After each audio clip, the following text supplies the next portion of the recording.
Intermediate का सबसे last question, सबसे कंफ्यूजिंग क्वेश्चन कि CSIT और SE में फ़र्क है क्या? मतलब कि डिफरेंट यूनिवर्सिटीज़ हैं, वो तीनों डिग्रीज ऑफर कर रही हैं, इनमें फ़र्क है क्या? तो ये क्वेश्चन जो है वो बहुत ज़्यादा आजकल राइज हो रहा है, ठीक है। तो आजकल तो नहीं, ये तो 5 इयर्स पहले भी यही क्वेश्चन था, आज भी यही क्वेश्चन है, ठीक है। तो आज थोड़े डायनेमिक्स चेंज हैं, 5 इयर्स पहले थोड़े डायनेमिक्स चेंज थे। तो let's talk about CS first. CS की हम बात करें तो कंप्यूटर साइंस में हम जो चीज़ों का एक्सप्लोर कर रहे होते हैं वो ज़्यादातर आपके प्रोग्रामिंग के रिलेटेड होते हैं, आपकी चिपसेट्स के रिलेटेड भी होते हैं, और इसमें जो आपके सब्जेक्ट्स होते हैं वो थोड़े बहुत आपके हार्डवेयर के भी होते हैं। अगर डेफिनेशन वाइज अगर सॉफ्टवेयर इंजीनियरिंग की बात करें तो आपको ये सुन के हैरानी होगी, नाम तो सॉफ्टवेयर इंजीनियरिंग है लेकिन वहाँ पे सॉफ्टवेयर के सब्जेक्ट, प्रोग्रामिंग के सब्जेक्ट्स कम होते हैं। ज़्यादातर आपको जो है वो मैनेजमेंट के सब्जेक्ट्स पढ़ाए जाते हैं। Software requirement engineering, software process model, software mathematical tools for software engineering, तो इस तरह के सब्जेक्ट्स होते हैं जो कि ज़्यादा थ्योरेटिकल बेस होते हैं। और अगर आईटी बात करें तो आईटी में आपको जो कस्टमर सपोर्ट्स होती हैं, इस तरह के सब्जेक्ट होते हैं जिसमें ऑर्गेनाइजेशनल बिहेवियर हो गया, और डिफरेंट आपके HRM सिस्टम्स हो गए, और सिस्टम इंजीनियरिंग हो गई, इस तरह के मतलब के सब्जेक्ट्स पढ़ाए जाते हैं। साथ में नेटवर्किंग के भी सब्जेक्ट्स पढ़ाए जाते हैं। तो ओवरऑल जो सेंस ली जाती है ना, जिसने भी ये डिग्रीज बनाई थी उसने ये सेंस ली थी कि यार जो सॉफ्टवेयर इंजीनियर्स होंगे ना, वो मैनेजमेंट लेवल पे जाएंगे, वो मैनेजमेंट देखेंगे कंपनी की, ठीक है। प्रोसेस कैसे चलना है, एक सॉफ्टवेयर का लाइफ साइकिल क्या होगा, एक सॉफ्टवेयर हमारे पास आया है, उसकी रिक्वायरमेंट गैदरिंग कैसे करनी है, उसके लिए टूल्स कैसे हैं, उसके इकोनॉमिक्स पर्सपेक्टिव्स क्या होंगे, उसका वाटर मॉडल कैसे होगा। मतलब इस तरह की जो मैनेजमेंट लेवल की चीज़ें होती हैं। जो CS का स्टूडेंट होगा, मेजरली वो सॉफ्टवेयर बनाएगा, वो प्रोग्रामिंग करेगा, वो कोडिंग करेगा।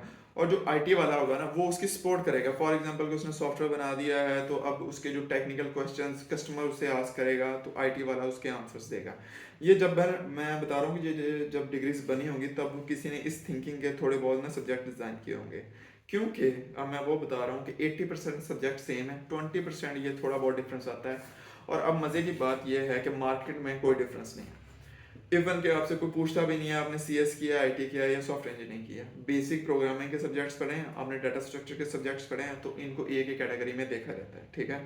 आप कोई फ़र्क नहीं पड़ता है कि आपने क्या किया है, आप सारी प्रोग्रामिंग ही कर रहे हैं।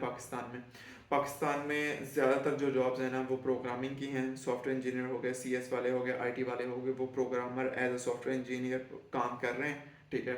इसके बाद हमारे पास ना टेक्निकल सपोर्ट मैनेजर्स होते हैं, टेक्निकल सपोर्ट डिपार्टमेंट्स होते हैं। फॉर एग्जांपल अगर आप कहें आप यूज़ कर रहे हैं कोई मोबाइल फ़ोन, तो इसमें टेक्निकल फॉल्ट आ जाता है, तो आप कंपनी को ईमेल करते हैं, एक टेक्निकल पर्सन को ईमेल करते हैं, ठीक है। वो आपको बताता है कि यार ये स्टेप्स करो तो सही सही हो जाएगा, तो वो उसे कहते हैं टेक्निकल सपोर्ट्स पर्सन, ठीक है। वो कह रहे हैं पाकिस्तान में कुछ लोग जॉब्स, ठीक है, वो थोड़ी कम पेइंग जॉब होती हैं, कम शशके वाली जॉब्स होती हैं।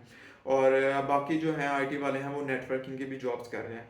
कुछ लोग जो हैं वो अपने चले जाते हैं गवर्नमेंट जॉब्स में। गवर्नमेंट जॉब्स में सीन ये है कि तीनों अप्लाई कर सकते हैं, किसी किस्म की कोई रिस्ट्रिक्शंस नहीं है। मतलब कि कोई भी अप्लाई कर सकता है गवर्नमेंट जॉब में, CS किया हो आपने, IT की हो, SC की हो, तीनों के लिए जो भी वैकेंसी आती है ना, बेशक वो नेटवर्क एडमिनिस्ट्रेटर की जॉब हो, तीनों एलिजिबल होते हैं। तीनों जो पर्सन हैं वो अप्लाई कर सकते हैं, इस तरह की कोई मसला नहीं होता।